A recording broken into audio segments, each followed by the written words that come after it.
All right, all right. Hello, everybody, and welcome to Geopolitics in Conflict show. All right, with me today is Elizabeth. Ross is not here today. So, He huh? is in Dubai and Abu Dhabi He's overseas. today. So, you're going to be looking for some short videos from Ross hmm overseas. So, that's where he's at. So, but anyway, we are here. So, like promised, the reason why we decided to do the live stream today, it's because Friday I will not be available. I got some other major things I need to deal with.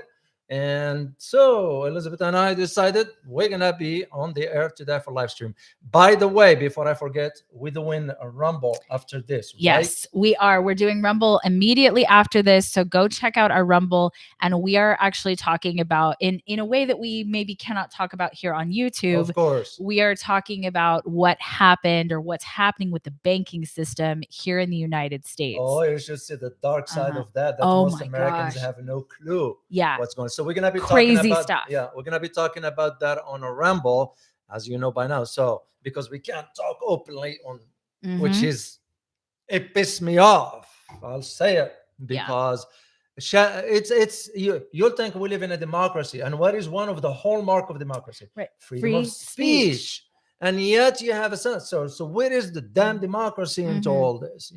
I kind of get agitated with uh, when you say, "Oh, I stand for this," and you're doing hmm the opposite. Right. That's exactly what it is. So Right. anyway, Oh, first of all, yeah. Johannes, thank you for your super sticker. We really appreciate it. Oh, I'm glad you're here because Yeah, look, look, look. I can't read that. It's too small for me. So I'm glad Elizabeth here. So anyway, we're gonna be talking today about Mexico and BRICS. We'll Mhm. detail all this.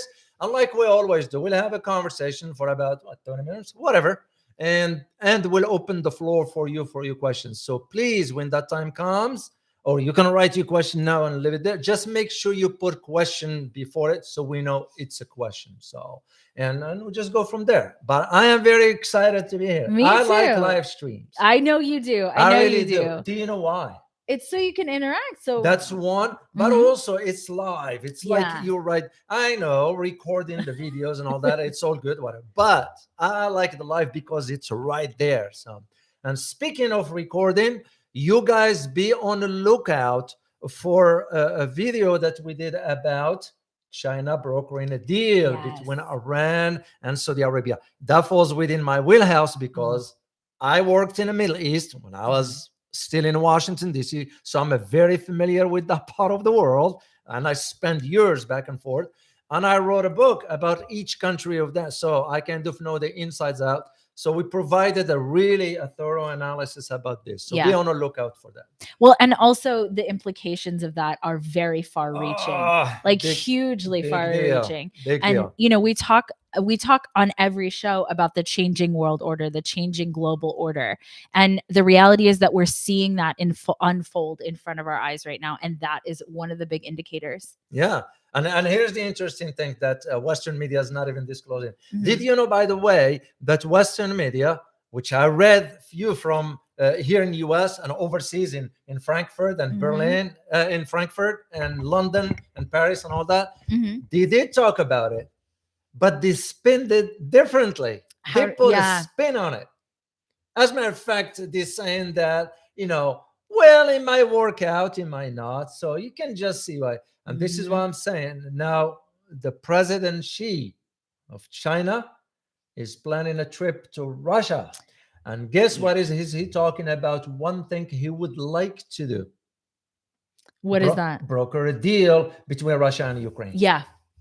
Well, there's some interesting things about that also that I think maybe we'll touch on in our Rumble later if you want to, David. Oh, But yeah, yeah. that's Hey, huge. anything pertaining to CIA and all the dark side, I'll be Yep. happy to talk about. Head over to Rumble because we can't talk about it here. So, but it is on a serious note. I just don't see it happening because the West is Mhm. already rejecting that initiative. Right. And like I said before, the West does not want any peaceful initiative to Ukraine crisis Right. first, Right. let alone comes from a country outside the Western world. Yes, and especially China. China. Yeah. Because right now, you know what the initiative is, right? It's Yeah. anti-China, anti-China, Of course, anti-China. yeah. And I'm not saying China is perfect. I want to be really clear Oh, about yeah, that. yeah, yeah. Neither of us think that China is No. perfect, or at least I don't. I speak for Oh, myself. I I don't same. think China Yeah. is perfect No. in very many ways. Because there is no such a perfect Right. system anyway. Right. But at least what it works for them is works for their society. Mhm. So who are we to judge Yeah. and say, oh, their system is bad, our system is good? Right. Well, look our system where it gets us. Our system let's- is not let's- great. Yeah, Not great let's face either. call a spade a spade. So Right. anyway, let's talk about Mexico. Obrador, Yeah. the Mexican president now, that he's lashing out at the US also because the US has been calling for the deployment of a military to Mexico to fight Oh my gosh. the drug cartels. That's Okay. what they're saying. The That- war on drugs. That is not Mm-mm. true. How they align, that's Mhm. to me, it's beyond. People in possession of power Yeah. lying to the constituents. So we're here to decipher or differentiate facts from fiction. Yep. So what's been stated on the paper, at least for an American audience, if you happen to be an American watching this, that it says that, like, for example, Senator Lindsey Graham from South Carolina calls for, we need to deploy the military to Mexico to fight the drug cartels. Hold on a second. Mm, How long have the war on drugs been in the process? Forever. Yeah, as long Forever. as I can remember, there's been a war on drugs. It's all started back in the early 80s, 1981. That's No. yeah, Because That's what came literally before that? as long What came before that? right. What came before that? In the late 70s, drugs were introduced to Southern California. By I wonder who introduced that. it may not or may be a 3-letter Letter. organization. Yeah, the only one we put the before the name.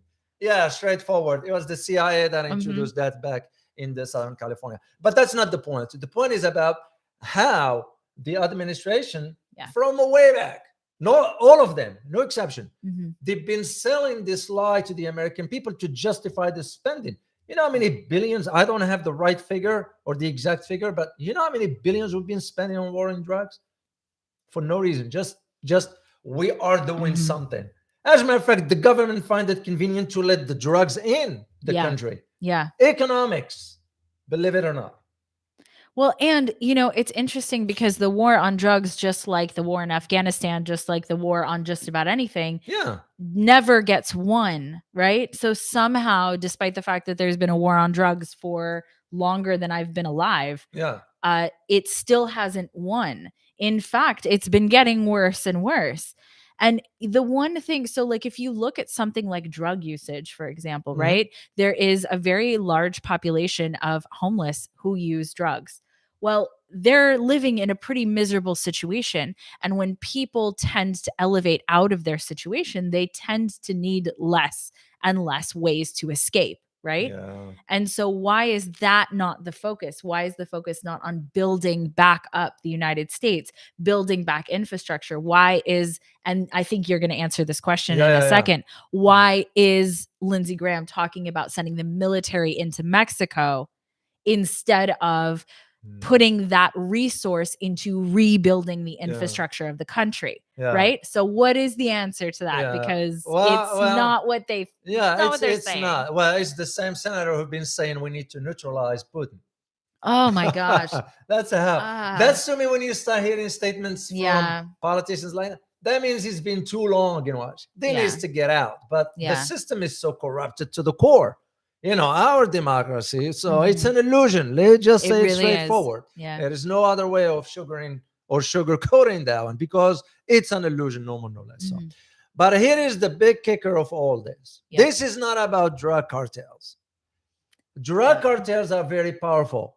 As a matter of fact, with DEA, Drug Enforcement Agency, they were people on the take from within. Yeah. Even within Mexico, the government understands that they can fight the drug cartels because they are very powerful. Yeah. As a matter of fact, the former, if I'm not mistaken, the former defense minister in Mexico was involved with the drug cartel. Yeah. You know, what's his name? It's wild. El Chapo. Mhm. We have him right now. You know, who's gonna fight the cartel like that?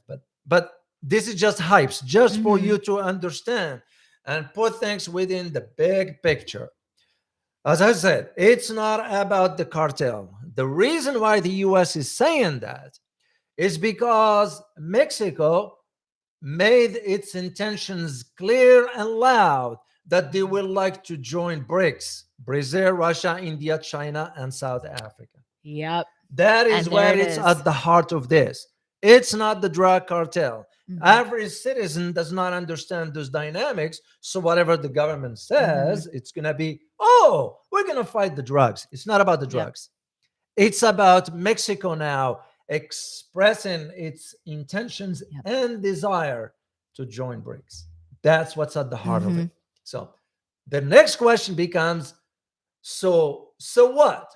Why the US is so upset about that? Okay. So that's the question. That's the question. And I want to draw this parallel because I think this is a very interesting parallel. Remember when we're talking about the Russia-Ukraine situation, right? So in the Russia-Ukraine situation, for a very long time, the US was saying unprovoked. Mhm. Well, that does not appear to be the case, right? So, originally NATO was not supposed to move past, I think it was the middle of Germany. I think that's where it began, Well, right? the Berlin used to be called the Iron Curtain for a Exactly. reason. The That's where it Iron ends. Curtain. Yes, that's And where it- so, but it just kept creeping and creeping and creeping up until NATO basically came up against Russia's doorstep. Well, now who's our doorstep? Mexico is our doorstep. Yeah, And so now you're looking at the BRICS countries, which include China, yeah, which Russia. include Russia. Yeah.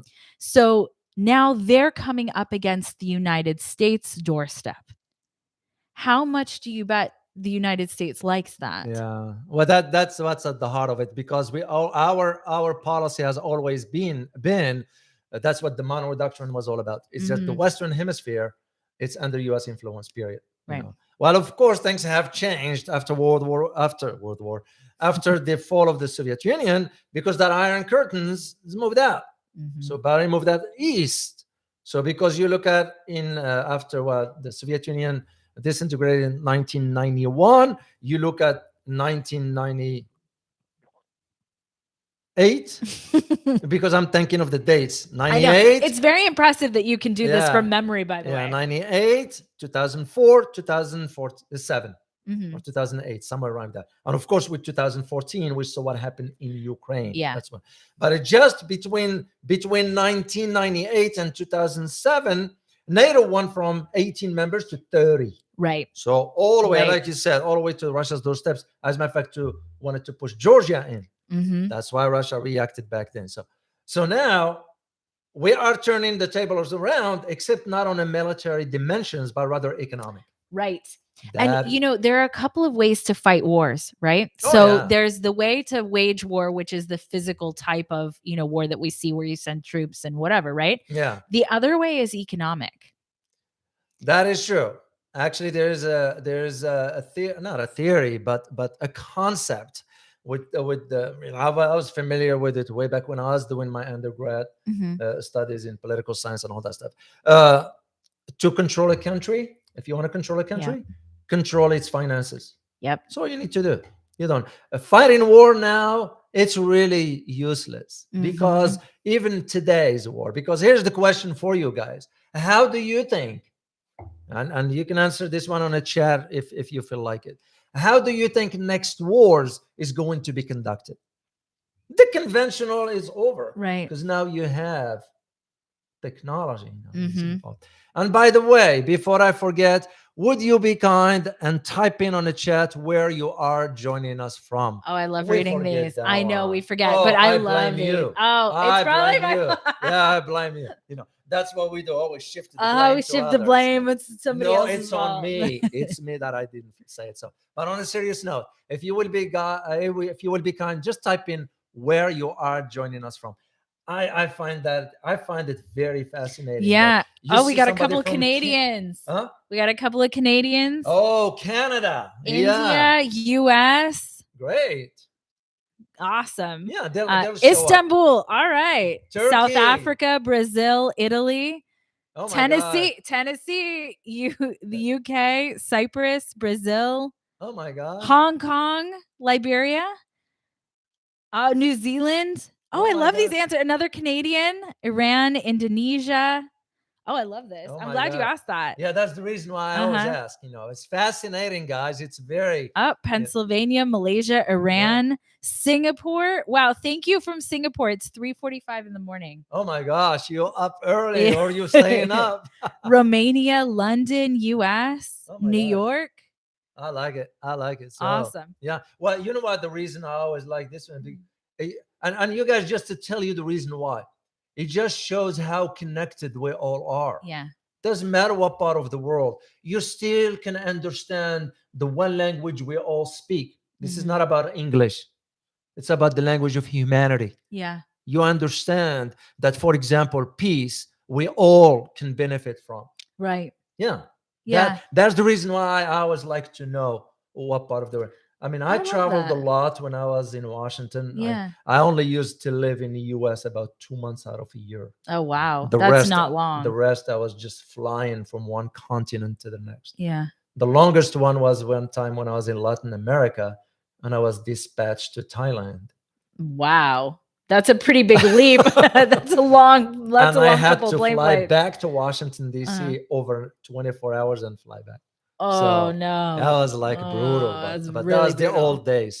So anyway, thank you for sharing that one. So let's just go back to our topic about, because this is very important for you guys to understand, to put it within the global context. And when I say global, I am referring to the geopolitical landscape, but I am also referring to the economic global order.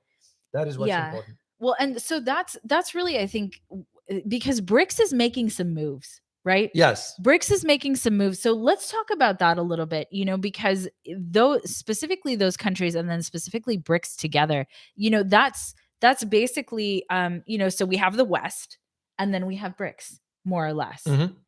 And so, I know that they're coming up with their own currency, which is a really big deal. Yeah, they are working on it. As a matter of fact, India, I just found out, I found out last night, believe it or not, India is moving forward with challenging the West regarding the use of its currency in its transactions with Russia. Yep. And if it does it with Russia, it's going to do it with the rest of the BRICS. Right. And who else just took US out of oil contracts, out of oil deals?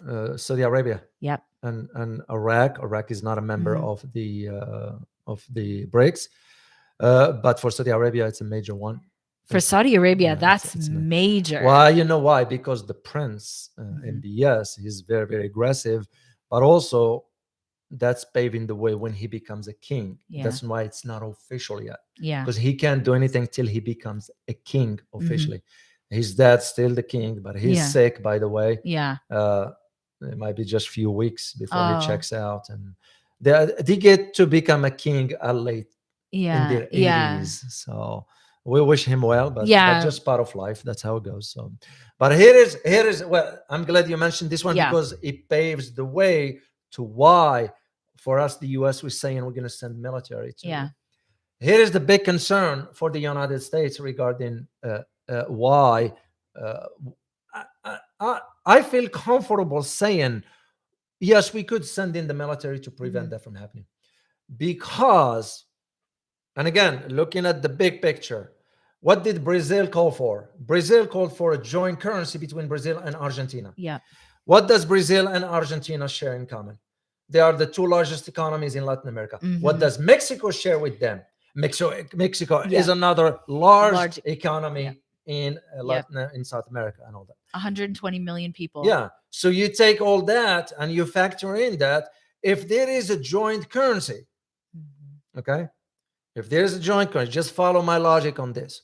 If there is a joint currency in Latin America, you have a Brazil that is a member of BRICS. Then you're going to have Argentina, because Argentina is going to be joining soon. Then you add Mexico.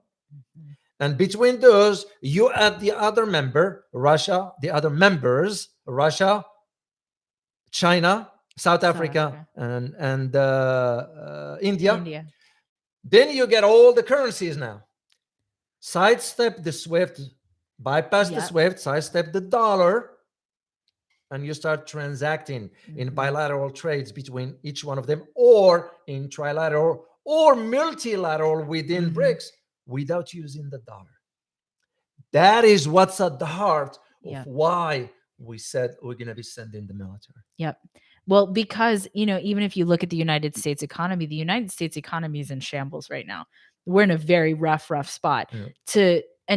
so there's the whole process of losing the reserve currency Currency, yeah. because the dollar is not the first and only reserve currency. I know it may feel that way to a lot of people because as long as you've been alive, it may have been the reserve currency. Yeah. But before the reserve currency, there was the British pound was the reserve currency. Right. And That's before correct. that, I think it was the Dutch guilder that was the reserve currency. And so, you're looking at, and it takes, if you look at the graphs, it actually takes about 10 to 20 years for a reserve currency to fail.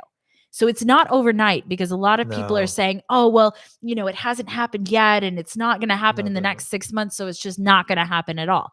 It typically takes 10 to 20 years for that fall to happen.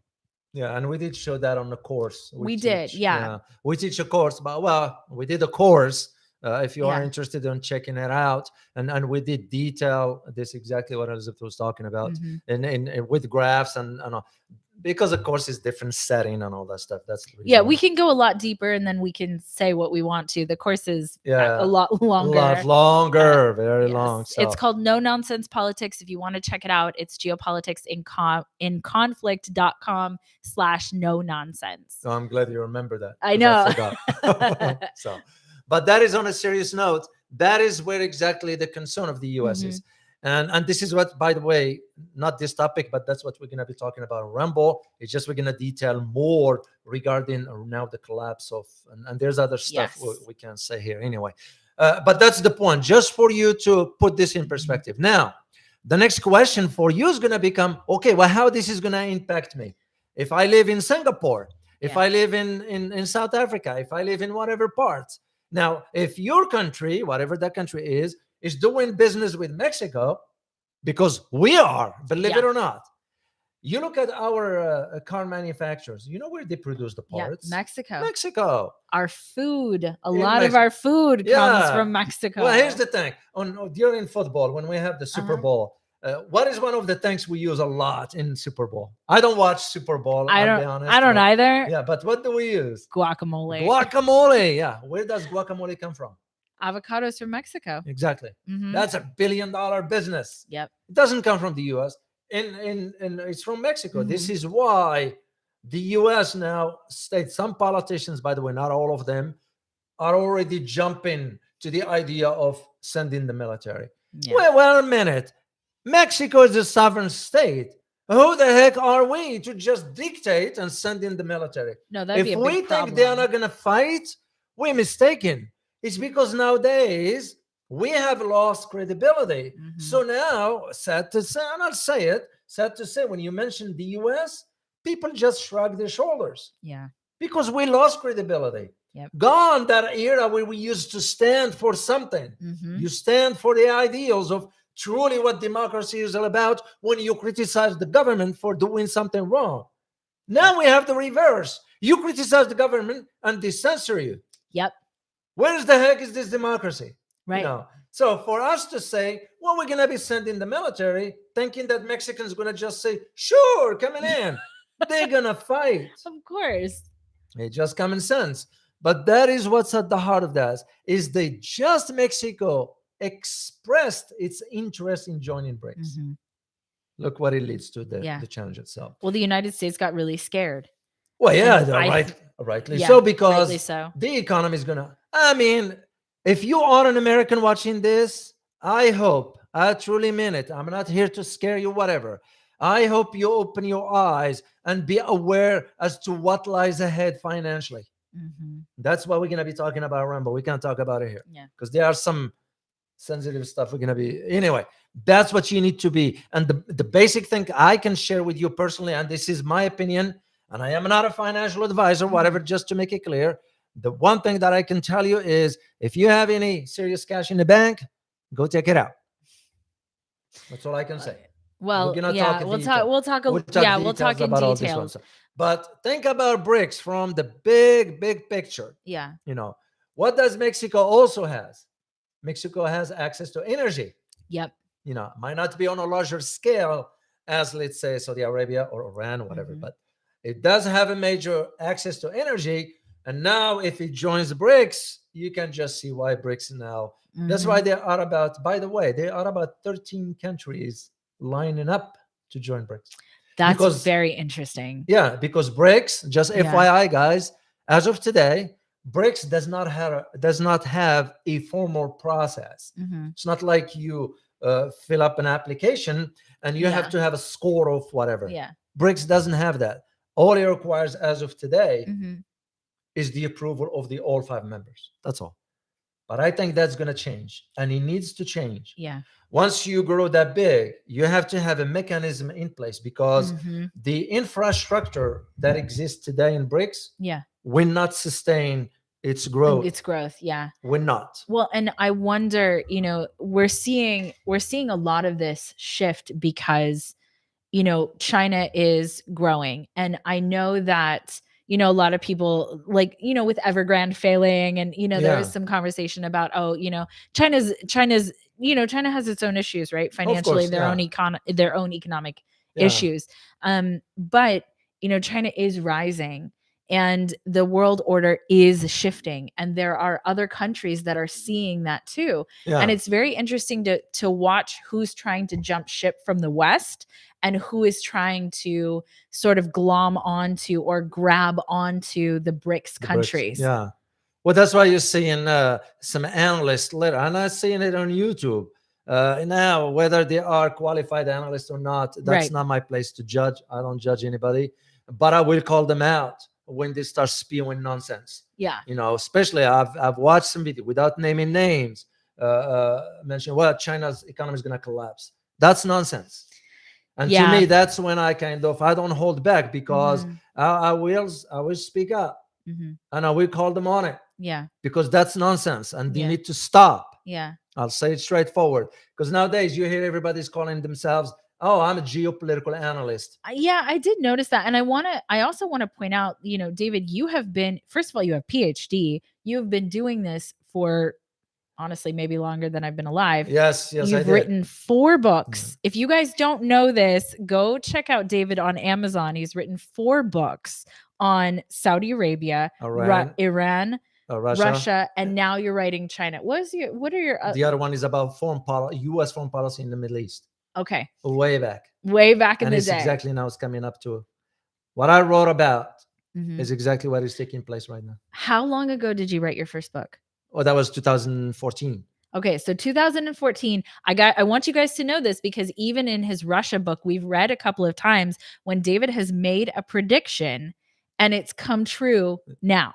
Especially about the START treaty. About the START treaty. So The that's in your strategic Russia arm book. reduction yeah. But I definitely want to point you out, as you are different than a lot of these other people, because you really have that background. You used to be in the military. You were an analyst in Washington, D.C. You really do have the experience and the credentials above a lot of other people who are in this space. Yeah, well, that's what bothers me more. And again, Yeah. I have nothing against these people. Well, of course They're not. free Of to course say not. whatever. But at the same That's time, free speech. Yeah, that I respect. But Mhm. once you start hearing nonsense, Yeah. that becomes on me to step in. Of And I will course. step in. Yeah. And if they don't like it, well, that's too Yeah. bad. So either make sense of what you're saying or Mhm. stop talking. Yeah, agreed. So it's like for us here. If I have nothing of substance to say, I will not be in front of this camera. Right. Because that's Right. that's how I operate. Right. If I have nothing of substance to share with you guys, so you can learn at least from what we're Mhm. saying, I'll step out. Yeah. This is to me. So you hear people saying, "Oh, I'm a geopolitical analyst," Yeah. and you look at the credentials. You move like I give that Right. example of moving from being a salesperson to a geopolitics analyst overnight. Come on, Right. let's stop nonsense. So to bring it back to the Well, point hold on about really quick, guys. Yeah. This is the reason what we just said is the reason that we're really trying to grow the channel. So, if you guys want to spread the word about us, if you want to share some of our content with some other creators, to have collabs with David interviewed, I'm just putting that out there because we really do want to grow the channel. There's a level of expertise here specifically here, that you really can't get anywhere else. So we are trying to get some real truth out into the world. So if you guys, your support means so much to us in that. We can't do it without you guys. Okay, Well, that's now do you know why I go and read all the comments? That's out of respect for you guys. It is. And I mean it. And I spend time reading all the comments. I'll take my time from something else and devote it to that, because to me, that's a sign of respect. Yep. There are those who say, well, I don't even bother answering comments. That's, to me, it's an insult to the viewers. Yeah. I won't do that. Yeah. I won't do that. I'll answer them. By the way, there are some putting stickers. Would you please yes. thank you, because I can't. Oh, thank you guys. Wow. Yeah, I see it on the big screen from here.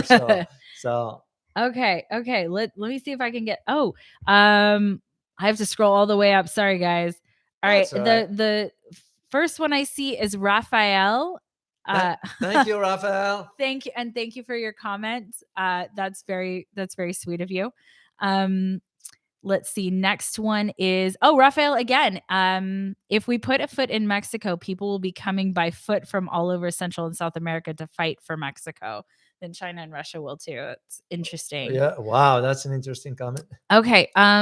So a couple of these come with questions. Why don't we jump into questions? How about we do that. But just briefly to summarize this, just for you to put this within the global context again, and especially the global economic order, because the global economic order is shifting.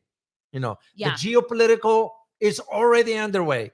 The world is shifting from unipolar to multipolar, and you guys know this. We talked about it so often, so many times. But now, what comes after that usually is the global economic order. And that's why you see in now countries, one after another, dumping the US dollar. And when I say dumping the US dollar, it doesn't mean that the US dollar ceases to exist in their transaction. No. Right. They're dumping it gradually and only on a bilateral trade level with whatever countries. Give you example quickly. India and Russia in energy, China and Russia in energy, Saudi Arabia and China in transactions, non-energy commodities, because the dollar still managed that. Iraq now is dumping the US dollar in its bilateral trade with China, South Africa, Turkey, Iran. You see the trends here. Yep. That's what I mean by that. So you take this this topic of the Mexico's intention of joining BRICS and put it within the global economic order. Right. This is the sign of something that is already happening. And I think that's the big thing, is because a lot of media wants to tell you it's not happening, it's not happening, it's not happening. But it is happening. We're watching it systematically happen. So Mexico in itself is interesting because it's on the doorstep of the United States, right? Like specifically, that's very interesting to have a country so close to the United States, because really we have Canada and Mexico, right? Well, Canada's part of the Western world, right? Subservient to the US. Canada does what the United States asks, no questions asked. But Mexico doesn't. No. And so the only real entrance into sort of the US, to the doorstep of the US, is Mexico. And so for it to get that close to home is a very interesting call. But we're watching that systematically happen, where all of these countries that you just listed, one by one. And so, there's that saying that goes, how do you boil a frog alive? You just raise the temperature up a little bit slowly, 1 degree at a time, until it boils, because it doesn't realize that it's getting boiled. I don't actually think that's true. And for goodness sake, like don't try that. Don't do that. Don't do that. Let the frog live. Let the frog live. Okay? Live and let live. Okay? Live and let live. Yes. I will hold you accountable to it. Live and let live. Yes. So, but here's the thing, just while I'm thinking about it before we jump to questions here. You know what I see coming on the horizon? What is one big thing that I see coming on the horizon? And it's going to be in Central Asia. Oh, okay. With Kazakhstan joining BRICS. But when Kazakhstan join BRICS, it will be a major shift into the global order, economic order, that is, geopolitically also. And the reason being because of the trade routes. That's one. And second, Kazakhstan has a lot of oil reserves under that ground. Wow. Yeah. Far exceeds the Middle East. based on what I Really? found out. Yes. Oh, I think we did an episode Yeah, we on did that. talk We did about a it. show on Yeah. that. Well, that one is because I had a talk with someone who is very, how I'm going to put it, what's the word to put? Influential, but connected and all that stuff. And at that time, they didn't want the word to get out. And I remember I did a presentation for a private audience. I do speaking engagement, by the way. And I did a private presentation in which I addressed the energy consumption in the East. And I tackled that once, and they all were like, what? Yeah. They couldn't believe it because it was not open. Right. So that's one thing I am. That's a pretty big thing, though. Yeah. Well, you won't hear much about it. Yeah. You won't read about it. But this is why, and FYI, that's why always remember the big picture. Right. What's going on right now in Southeast in Central Asia. Central Asia. I'm like drawing blank here. It's okay. There's a lot of fire and a lot of passion going on right now. Yeah. Well, I speak with passion usually. You know, if you don't have passion, don't do it. Anything you do. So, you look at now tensions are flaring up between Armenia and Azerbaijan. What is the implication of that, do you think? Well, that's on the doorsteps of Russia and Iran. Yeah. And because you want to have this stabilized region. Right. So that's why you guys think of the big picture always. So I don't know, it just crossed my mind as far as Kazakhstan, but also Kazakhstan is on the list of those countries that want to join BRICS. That's very interesting. And you know, right now Kazakhstan, their resources, their oil resources are not being tapped, I think, to the extent that they could be. It's because they can get to them. It's very hard. The terrain in Kazakhstan, it's similar to when I was in Afghanistan. Yeah. We used to see the land and we had a conversation with geologists, US geologists. Why do you think we went to Afghanistan for? Right. You think we care for Afghanistan? Yeah. Well, I remember what the narrative was at the time for going into Afghanistan. No, we went to Afghanistan because we wanted to have control of the minerals in the ground. They have a major stuff. We're looking at trillions of dollars. But the challenge is to get to it. It's a hard terrain. Yeah. Kazakhstan is no different. Yeah. They don't have the technology. They don't have so if we are to go, of course we're gonna take over that stuff. That's why they are not inviting. Right. Yes, but that's just FYI. This crossed my mind. And how about if we go answer some questions? All right, let's answer some questions. And I would like to say thank you to those super stickers. Yes. All right. I will see the name from here. Yeah, and thank you guys so much for doing appreciate that. it. We very much appreciate it. You know, we do this for you guys. Without you, there isn't. Oh, it would be no channel. There's no channel. No. So thank you very much. Okay. Sorry, it's very small for me. Prosab, question: how is the current trade with Russia? Not much is mentioned in the media. This is a big question. Yeah, you go with it. Okay. I would like to answer this question in a very specific way, and that is what countries are currently still purchasing oil and gas from Russia. Okay. This is definitely not talked about in the West, but did you know that the top, so it's China's number one. Number two is who? Germany. So you have all these EU countries that are still en masse buying oil and gas from Russia. So, you know, there's all this talk, right, about, there's no sanctions. Nobody's buying anything from Russia. That is absolutely not true. And I think it's 126 billion was purchased from Russia in oil. I think that's the number. If you guys have it, put it in the chat. From the EU countries alone. Yeah, because the EU, which has not disclosed, they're lying anyway. FYI, as we speak, the European Union still getting energy fuel from Russia, despite what you hear, despite what the BBC and some Western news are saying. It's a lie. As a matter of fact, some North African countries like Morocco and Tunisia, get this, guys, they getting diesel from Russia, adding some other products, so it will pass the sanctions, and reselling it to Europe at a 5 or 6 times the price. China is selling gas to Europe out of 5 or 6 times. Yep. The US wants to sell gas to Europe out of 10 times the price. And makes you wonder how Jeez. dumb European Union, when I say European Yeah. Union, I'm referring to the leadership, not people, of course. Yes. People are paying the price. Our Absolutely. heart goes to them. I have family in Europe, so we talk, Yeah. I have family in Europe too. But just for you to know, the EU still counts or Mhm. depends on Russian energy, Mhm. despite what you hear.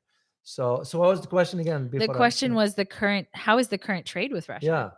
Yeah. It just about everything. And Russia is making enough money now, believe it or not, since the incursion started, or the conflict, whatever term you want to use. All the sanctions thinking, it didn't harm. Russian reserves are increasing. Mhm. They're making enough money. So That's actually huge. it is. That's It is, but the actually media is not going to disclose that. It's huge. Of because course they're not. they don't want people to be informed. Yeah. The more you keep people dumbed down, the Mhm. better it is for the government to just do whatever. Yep. So in Western Europe, or in Europe, that is, EU countries, not all of them. You take some Eastern European countries, they are not buying that argument. Mhm. Like, for example, Hungary, Yeah. Bulgaria to a degree, but Hungary is the most. Yeah. They're not buying that argument. So that's the reason why.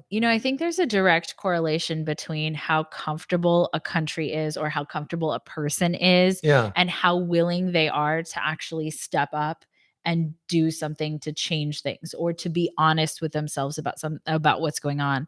And so it's interesting, like here in the United States, we have our entire civilization, our entire culture is sort of based on comfort, right? Comfort, fast. You want the fluffy couch and the nice TV show, and you want your air conditioning and your heating, and you don't want to be uncomfortable. But a lot of these countries that are uncomfortable, like Yeah. their quality of life is not quite the cushy comfort level, are sort of willing to be a little bit more honest, because their quality of life is not as comfortable. But comfortable is not always a good thing. In fact, comfortable sort of breeds distraction and complacency. I remember my days when I used to travel back then, and I spent a lot of time in Yemen. Oh, So our heart goes out to I know. Yemen. And those people, you won't believe how happy they are. Mhm. They don't have much. I used Yeah. to sit down with them on the floor. Yeah. Literally, I'll eat with them from the same dish. It's tradition and all that Mhm. stuff. And they treated me so kind, so nice. They didn't look at me as an American. Yeah. They just look at me as a human being, and I did the same. Mhm. I was comfortable enough. I didn't like, oh, those are bad people. I said, Yeah. no. Even my colleagues, they're like, whoa, are you going to be talking to them? I said, yeah. So what's wrong? Well, it's as kind of, come on, guys. Yeah. Let's change that mindset. Yeah. Those are human beings like us. Just they live in a different culture, whatever. Right. Of course, the advantage I had is I speak their language and I know the Mhm. culture and all that. But just to highlight to you simplicity, they didn't have much. Yeah. They live in a hut. Yeah. They don't have houses and all that. And yet they are very happy, Mhm. content, positive energy and all that. Yeah. And they always say, Mr. David, anytime you come here, come have tea with us. Mhm. And I would do it whenever I had time and all that. Wonderful. I still remember those memories. And that's one of the reasons also why I always like to know where people joining us from. Yeah. That is the reason why. Because Yeah. it brings memories back then. So Well, and thank you for sharing that. Yeah. You don't always share your no, stories, but I'm I glad don't that talk. you do. I'm a private. You know that. I know that. I I'm know a private that. guy. I don't talk my private life. But you know what, as you're saying that, it's maybe the biggest reason that we're doing this. Like, I don't think we talked about it very much until maybe, so we have a locals also, if you guys want to go check that out. We were doing a live stream on our locals yesterday. Yes. And it Yeah, really, you were surprised by some stuff I said, right? Yeah. Because you didn't expect it. Well, and I was also actually very touched by how much overall, the world is changing. And instead of just having one empire, having all of our cultures understand that we're actually one people is a very important way to start thinking. I don't know if it's always been this way, but the US way of thinking has been, we're one, we're on top. It's just only one country can win and everybody else loses. But the reality is that we're all in this together. We're one planet. We're all in this together. Yeah. And to be able to actually come together and create a genuinely multipolar world, I wonder what that would actually be like. Well, the US is afraid of it. Of course. I think it will be coming out soon. Mm-hmm. I had the privilege of taking a look at it before it becomes public. Mm-hmm. The US is very, very scared of, when I say scared, not in the sense of scared psychologically from the global mindset.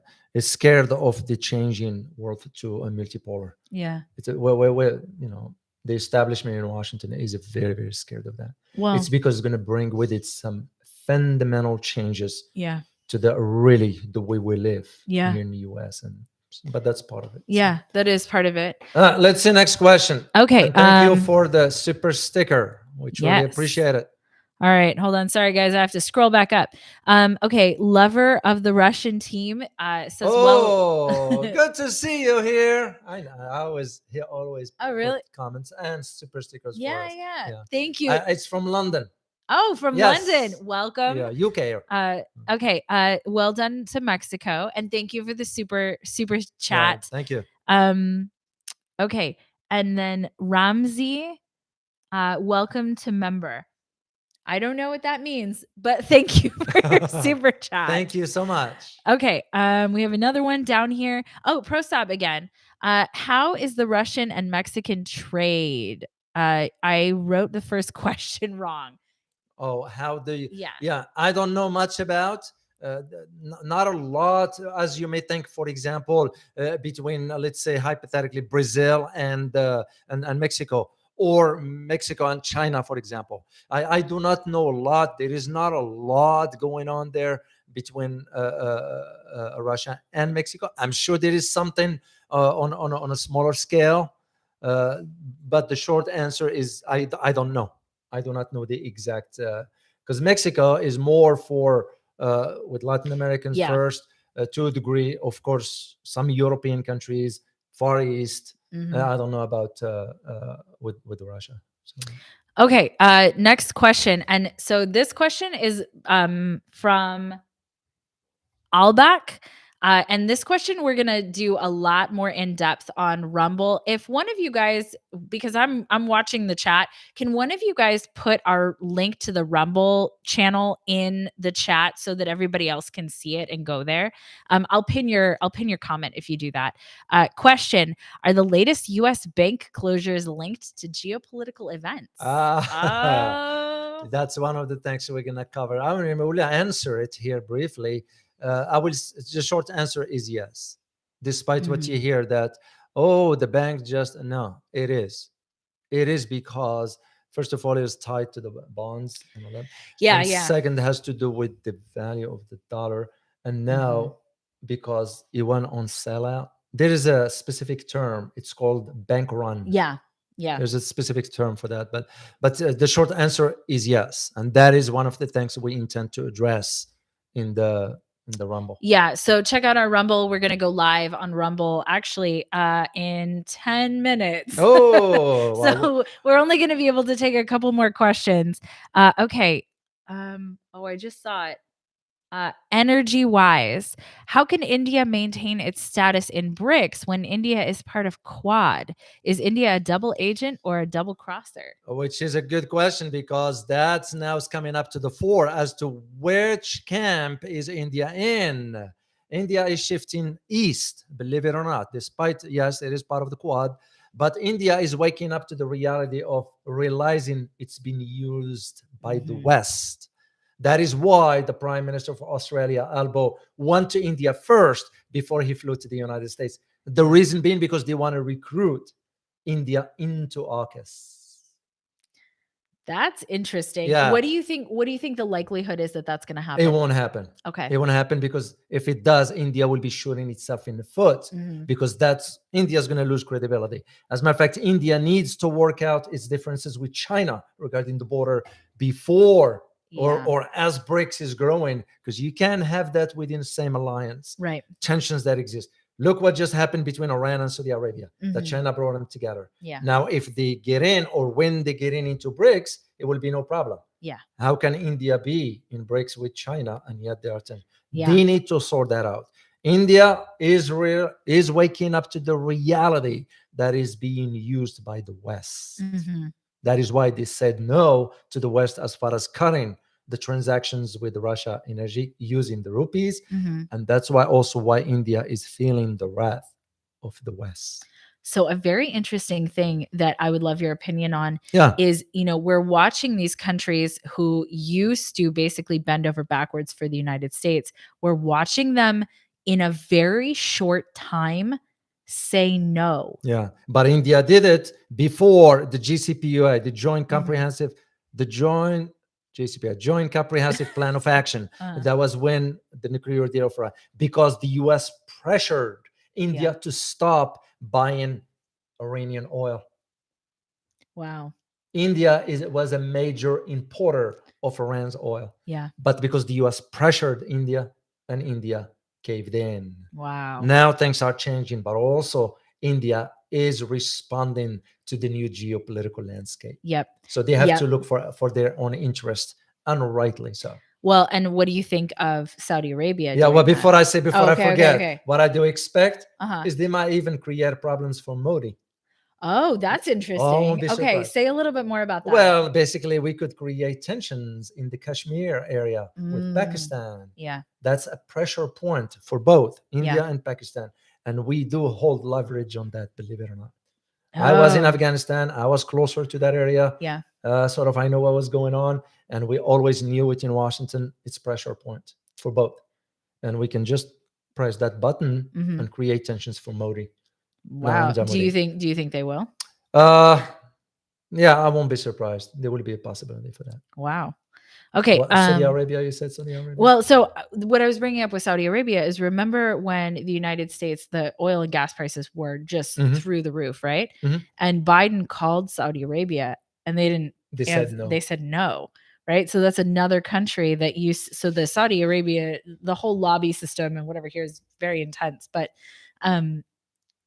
that's another country that was once very willing to say yes to the United States that now is but changing its tune. Yeah, Saudis is they know how to play the US. Yeah. All the Saudis needs to do is sign a check, and that's it. Case is closed. And they just did that yesterday. Yeah. You know what it did it with? Signing a $38 million deal for Boeing. And that's it. Yeah. That's all it takes for the Saudis. One small check, and that's a very small check. Oh, that's nothing. But where the big concern? You've seen our debt lately. I know. Our debt as a country. Yeah. Where the big concern with the Saudis is, once they drop the dollar from the energy transactions, because Saudi is the top oil producer in the world. Most of the oil transactions, that was the whole deal that was cut with the Saudis when we took ourselves from the gold standard. Yeah. That was the deal that was made, by the way, behind closed doors with the Saudis. All the transactions in oil will be conducted in the US dollar. Yep. And that's one of the big reasons that that it's a really big problem if they don't. Yeah. If they stop doing that. There's somebody who said that, are we going to be seeing a regime change in Saudi Arabia? No, it won't happen. Saudis have a very control over. It's a different, without going into detail. Okay, guys, one more question. Okay. We have to go. Also, lover of the Russian team, thank you for another super sticker or super chat. We need a fair world, Dr. David. I agree with you, because when there is peace, everybody benefits and wins. You can't, as I always say, peace works, conflict doesn't. So that is the reason why. And I think the world is coming to a phase now where enough is enough. It's time to really live and let live. Some of us, when I say us, I'm referring to the damn politicians in Washington. They're going to have a hard time accepting this reality. But the world is changing, and we need to change with it, whether we like it or not. That's just how the cycle of life goes. And empires rise, empires fall. Now, we did it after World War II. time has come now for another power to emerge. Well, who's emerging? It's Yeah. China. Well, do we like that, not like it? Who are we to decide? Because we did the same thing after World War II. We did. Now it's Yeah. someone else's turn. So to me, that's a better be cooperation. Mhm. This way, all of us can benefit. Absolutely. Is it possible that instead of one giant empire coming out, it's a No. more balanced world? Yeah. I don't know. Yeah, and when you have a multipolar world order, usually that's always how it works. Mhm. Is the differences, and that becomes cooperation is the key. I very much like that. Okay. Okay, guess who's here? Boone. Ariel. Although Oh Boone, my I don't know God. if you're here or not. Yeah. Oh my God. Ariel. Ariel, where have you been? Well, it's good to see you. Good to see you. I haven't seen your name for a while. And believe it or not, I was wondering, Mhm. Well, I hope you're okay. I hope you're safe. And so good to see you here. So Yeah, you guys, we look at your names, we see you. If you're Because we in the remember. chat, we Yeah. absolutely remember you. yeah. So here's a question from Ariel. Sure. Do you think the Shanghai Cooperation Organization can become the base for a similar organization like the UN, even replacing it in the new multipolar world? The short answer is no. It's because we're gonna do everything in our power, in the Western world, that is, to maintain that kind of. Because remember, when an empire is going down, it doesn't go down quietly. So you're gonna have to make. They're gonna have to make sure to maintain some sort of influence one way or another.